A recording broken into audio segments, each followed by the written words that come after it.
Om Swastiastu. Selamat pagi Ibu Sudarmini selaku dosen manajemen SDM lanjutan dan teman-teman sekalian. Kami dari kelompok 7 akan mempresentasikan makalah kami yang berjudul Sistem Pengupahan. Sebelum kami memulai presentasi, izinkan kami untuk memperkenalkan diri terlebih dahulu.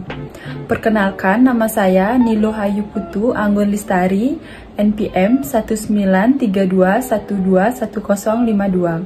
Teman saya Cokorde Istri Trisna Putri, NPM 1932121046. Niputu Wiwin Tikayani, NPM 1932121118. Nikade Indah Wahyuni, NPM 1932121120. Niputu Ita Murdani Manuabe, NPM 1932121125. Di sini saya akan mempresentasikan materi yang pertama, yaitu pengertian sistem pengupahan. Sistem secara etimologi berasal dari kata sistem yang berasal dari bahasa Latin sistem atau bahasa Yunani sistema yang memiliki arti suatu kesatuan, di mana terdiri dari elemen atau komponen yang dihubungkan secara bersama supaya memudahkan berbagai hal. Sedangkan upah secara terminologi adalah suatu penerimaan sebagai imbalan dari pengusaha kepada buruh untuk suatu pekerjaan atau jasa yang telah dilakukan, dinyatakan atau dinilai dalam bentuk uang yang ditetapkan menurut suatu persetujuan atau peraturan perundang-undang dan dibayarkan atas dasar suatu perjanjian kerja antara pengusaha dan buruh pekerja. Maka, sistem pengupahan merupakan kebijakan dan strategi yang menentukan kompensasi yang diterima pekerja. Upah adalah hak yang diterima dalam bentuk uang sebagai imbalan terhadap jasa pekerjaan yang telah dilakukan. Setiap pekerja atau karyawan mempunyai hak untuk menerima upah sesuai kesepakatan dan beban pekerjaan. Jadi, besaran upah yang diberikan perusahaan kepada pekerja tergantung dari jasa atau nilai barang yang diberikan. Perkenalkan, nama saya Cokorde Istri Trisna Putri, NPM 193212111046. Di sini saya akan melanjutkan presentasi dari teman saya, yaitu tentang batasan pengupahan. Yang pertama ada upah minimum. Setiap tahun, pemerintah pusat memberikan arahan dan kebijakan kepada pemerintah daerah, yaitu provinsi, kabupaten, ataupun kota dalam menetapkan aturan mengenai kebijakan upah minimum. Kebijakan upah minimum dibuat untuk memastikan bahwa pekerja yang berstatus lajang dan masa pekerja kurang dari 1 tahun memiliki kehidupan yang layak dengan memperhatikan kondisi perusahaan serta pertumbuhan ekonomi di daerahnya. Tingkat upah minimum ditentukan setiap tahun sesuai dengan kebijakan pengupahan pemerintah pusat untuk memastikan kehidupan yang layak dengan mempertimbangkan kondisi tenaga kerja, produktivitas, dan pertumbuhan ekonominya. Upah minimum juga dapat ditetapkan dengan kesepakatan bersama antara pekerja dan pengusaha, dengan ketentuan besarnya upah tidak boleh kurang dari yang ditetapkan oleh pemerintah. Adapun faktor-faktor yang menentukan penyesuaian upah minimum selain memperhitungkan nilai pertumbuhan ekonomi atau inflasi, tingkat ketentuan juga dapat mengacu pada rata-rata konsumsi per kapita anggota rumah tangga yang bekerja.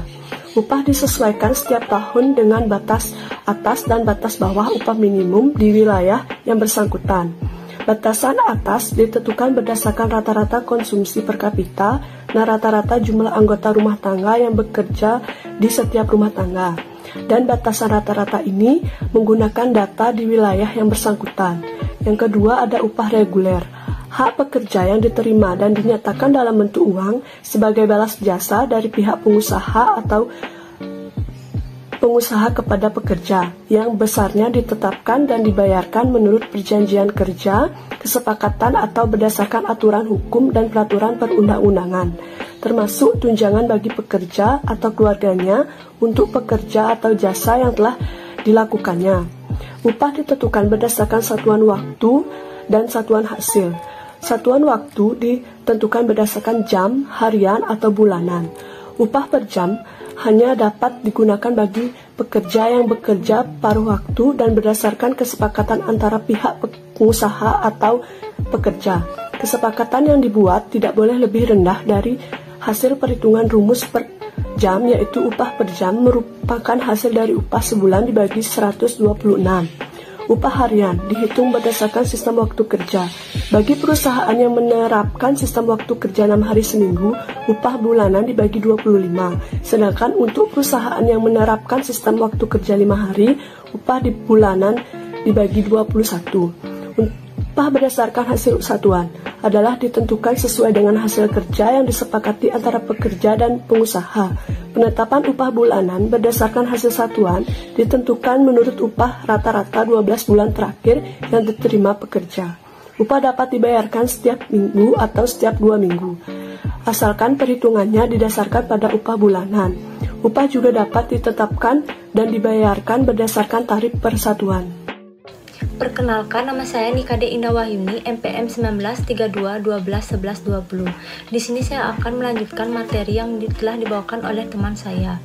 Faktor-faktor yang mempengaruhi tingkat upah. Yang pertama ada permintaan dan penawaran tenaga kerja. Jumlah permintaan artinya bila permintaan tenaga kerja lebih besar daripada pencarian kerja, maka biasanya gaji atau upah pekerja tinggi. Sedangkan jumlah penawaran artinya bila tenaga kerja jumlahnya lebih besar dari lowongan kerja, maka biaya gaji atau upah pekerja rendah. Yang kedua ada produktivitas kerja. Imbalan atas prestasi kerja karyawan. Semakin tinggi prestasi kerja karyawan, semakin tinggi tingkat upah yang diterima. Yang ketiga ada kebijakan pemerintah. Pemerintah dengan peraturannya mempengaruhi tinggi rendahnya upah. Ada tidaknya organisasi buruh serta kuat lemahnya akan mempengaruhi tingkat upah. Yang keempat ada pemberian upah. Ini merupakan salah satu komponen biaya produksi. Tinggi upah akan mengakibatkan biaya produksi, yakni akan mengurangi keuntungan. Yang kelima ada biaya hidup. Di kota-kota besar di mana biaya hidup tinggi, upah juga cenderung tinggi, begitupun juga sebaliknya. Perkenalkan, nama saya Niputwi Tamurdani, NPM 19321211125. Di sini saya akan membahas tentang keadilan dan kelayakan dalam pengupahan. Keadilan yang dimaksud tentu berkaitan dengan pengorbanan yang diberikan seorang untuk mendapatkan penghasilan. Karyawan yang memberikan banyak pengorbanan tentu mengharapkan penghasilan yang setimpal dengan banyaknya pengorbanan tersebut. Kelayakan ini bisa dibandingkan dengan pengupahan pada perusahaan-perusahaan lain atau bisa juga dengan menggunakan peraturan pemerintah tentang upah minimum atau juga dengan menggunakan kebutuhan pokok minimum. Ada dua macam ketidaklayakan tersebut. Yang pertama yaitu mengundang skala-skala upah yang lebih rendah dibandingkan dengan skala yang dibayarkan untuk skala pekerjaan yang sama dalam perusahaan lain. Yang kedua, skala-skala upah di mana suatu pekerjaan tertentu menerima pembayaran yang kurang dari skala yang layak dibandingkan dengan skala-skala untuk jenis pekerjaan yang lain dalam perusahaan yang sama. Perkenalkan, nama saya Niputu Wiwintika Yani, NPM 1932121118. Saya akan melanjutkan materi yaitu menyusun struktur upah. Struktur dan skala upah adalah susunan tingkat upah dari yang terendah sampai yang tertinggi atau sebaliknya yang memuat kisaran nilai nominal upah dari yang terkecil sampai yang terbesar untuk setiap golongan jabatan. Adapun fungsi struktur dan skala upah.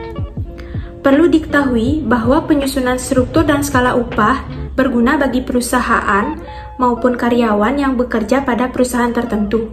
Bagi perusahaan, struktur atau skala gaji berguna sebagai pedoman untuk penetapan upah berdasarkan satuan waktu. Sementara bagi karyawan, fungsi dari struktur dan skala upah adalah untuk bisa menjamin kepastian upah setiap pekerja serta mengurangi kesenjangan antara upah terendah dan tertinggi di perusahaan. Selanjutnya ada penyusunan struktur dan skala upah. Struktur dan skala upah wajib disusun oleh pengusaha dengan memperhatikan golongan, jabatan, masa kerja, pendidikan, dan kompetensi. Selanjutnya, tahapan penyusunan struktur dan skala upah. Ada 3 tahapan penyusunan struktur dan skala upah yang diatur dalam Peraturan Menteri Ketenagakerjaan Nomor 1 Tahun 2017. Yang pertama yaitu analisa jabatan, Yang kedua, evaluasi jabatan. Yang ketiga, penentuan struktur dan skala upah. Selanjutnya ada pemberitahuan struktur dan skala upah. Dalam menyusun struktur dan skala upah, pengusaha dapat menggunakan contoh sebagai berikut, yaitu yang pertama, struktur dan skala upah berlaku bagi setiap karyawan yang mempunyai hubungan kerja dengan pengusaha di perusahaan yang bersangkutan. Yang kedua, struktur dan skala upah digunakan sebagai pedoman untuk penetapan upah berdasarkan satuan waktu. Selanjutnya ada peninjauan struktur dan skala upah.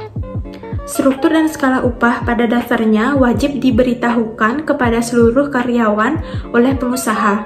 Adapun pemberitahuan struktur dan skala upah kepada karyawan dilakukan secara perorangan. Selain itu, struktur dan skala upah dapat ditinjau oleh pengusaha.